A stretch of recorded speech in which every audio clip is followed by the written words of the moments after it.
enable you to drill things on the vertical.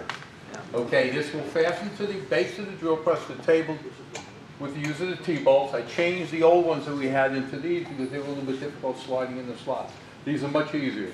If you notice the face, you again have slots for a variety of clamping mechanisms, and there are 3 registration marks. These should be 90 degrees to the table.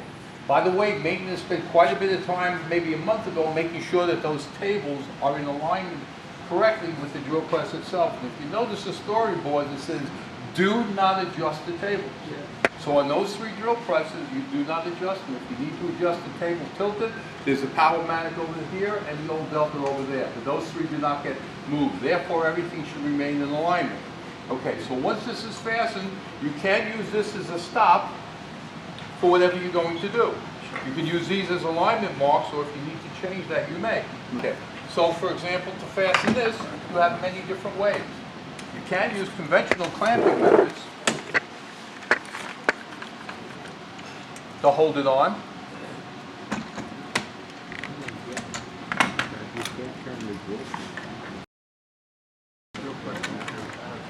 You can use any of the clamping methods we currently have.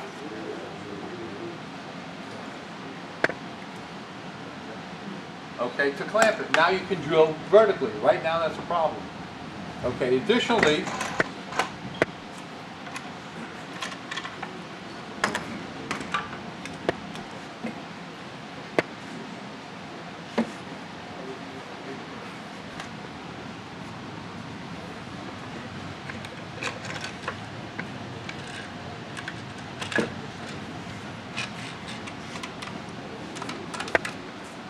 there's a V-block.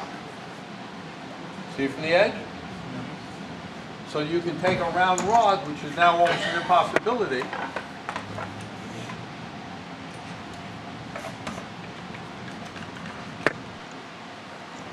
and you can now drill into the round rod. So this V-block will work on any one of the vertical appliances or fixtures. Okay. Though this was not made specifically for the cheese slicer class, they are using it. They are having some issues, but I don't think the issue was the jig. We took a look at it the other day, and we found that it looks like one of the spindles on the drill press a little bit out of alignment, so it wasn't giving you a 1/4-inch hole. If you drilled a 1/4 inch, it was turning a little bit and giving you a little bit larger than 1/4 inch because of that.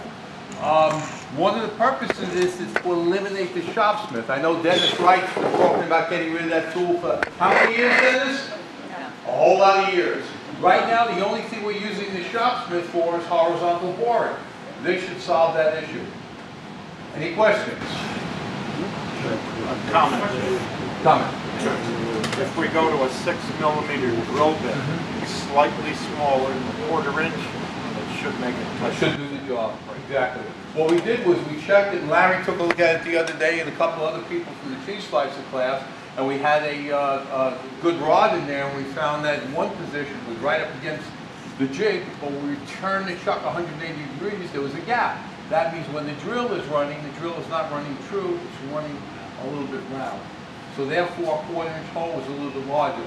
But we found that if we go to, as Gary said, a little bit smaller drill bit, that will then ultimately give us a 1/4 inch hole we need. Yes, Joe? Go over again what we're not supposed to do on the drill presses. You're not supposed to adjust the table. You can turn it left to right within limits, but you cannot tilt the table. No tilt left. No tilting.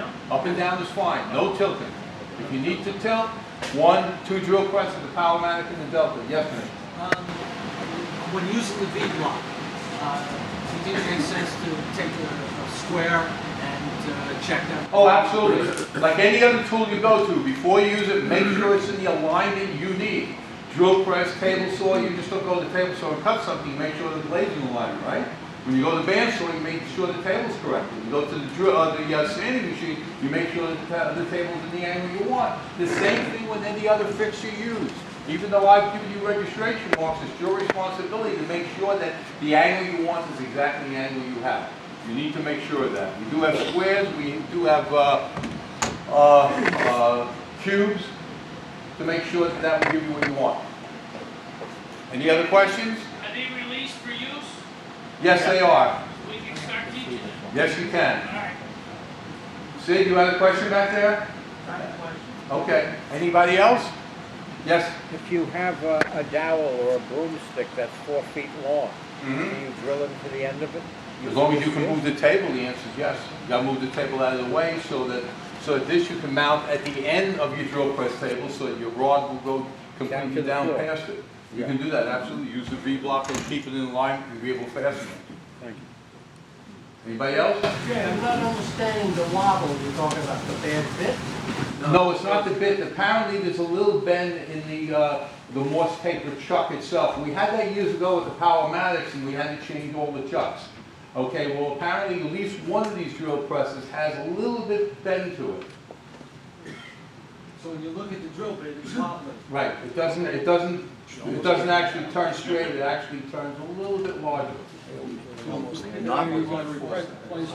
That's not up to me. That's up to maintenance. Any other questions? No. Okay. Thank you. Enjoy it.